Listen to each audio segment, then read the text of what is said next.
All right, so here we are, chapter number 9.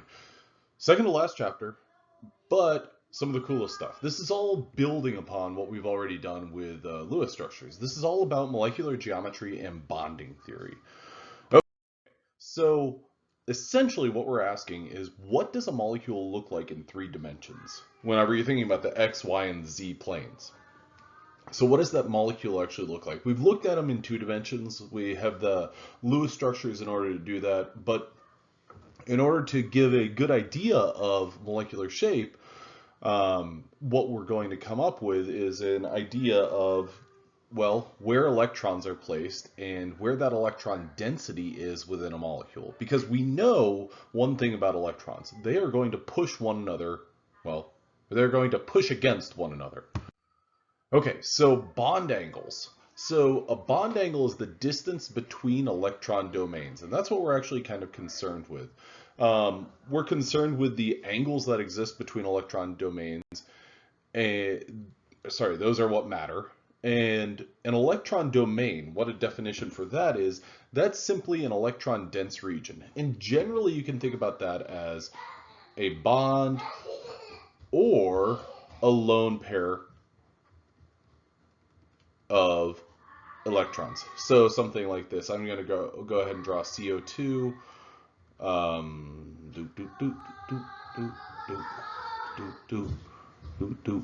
So initially what we're going to be concerned with when it comes to electron domains is we're going to be concerned with those those bonded electrons in these right here, as well as these electrons and these electrons, because these electrons are going to be pushing those, and they're going to be pushing these, and these are going to be pushing. Whenever I say pushing, just kind of repelling one another, or repelling away from one another. Okay, so electron domains are areas of concentrated electron density. One electron domain could be a lone or a non-bonding pair of electrons, a single bond, a double bond, or a triple bond. Those are all classified as a single electron domain. So the fact that it's a double bond versus a single bond doesn't elevate it to a second electron domain or anything like that. Likewise, and this is kind of rare, but a electron domain could be a single electron.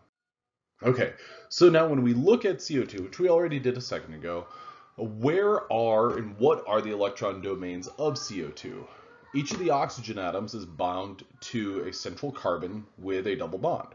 Okay, each of the 2 bonds are considered electron domains. Each of those 2 double bonds are considered electron domains. So here's an electron domain and here's an electron domain. Now when you look at that representation right there, what I want you to kind of be drawn to is that those 2 circles, those 2 highlights of those 2 electron domains, basically they're overlapping. And when you think about, well, where could you put these electron domains and get them as far away from one another as possible? Well, you could come up with something like that.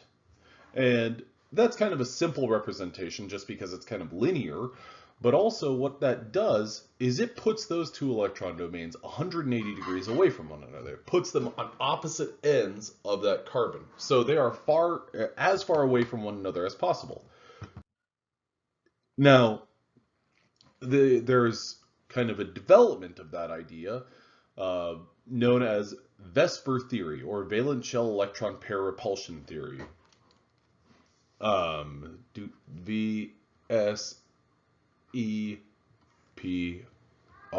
theory. Well, what Vesper theory is it says that bonds are made up of electron clouds, aka electron domains, and the electrons repel one another. Therefore, we want to maximize the distance between those bonds. And by maximizing the distance between those bonds, well, we've basically made a favorable structure. So non-bonding pairs of electrons take up more space in 3 dimensions, in 3 dimensions than bonding pairs of electrons. And now to put that into perspective, well, if you think about a molecule of CO2, and I'm just going to draw one of the double bonds, and you think about the charges and think about the interactions, the electrons that I'm circling right here, well, those are being shared, that's a covalent bond, being shared between the carbon nucleus right here, so a positive charge on that carbon, or positive charges of that carbon nucleus, and they're being shared by that positive charge on that oxygen nucleus. Okay, so these electrons, they're basically like, if they're not drawn to the carbon nucleus, they're drawn to the oxygen nucleus, and vice versa. Now, if you go ahead, and I'm going to use a different color here, if we take a look at these electrons right here, this lone pair of electrons, what are they attracted to?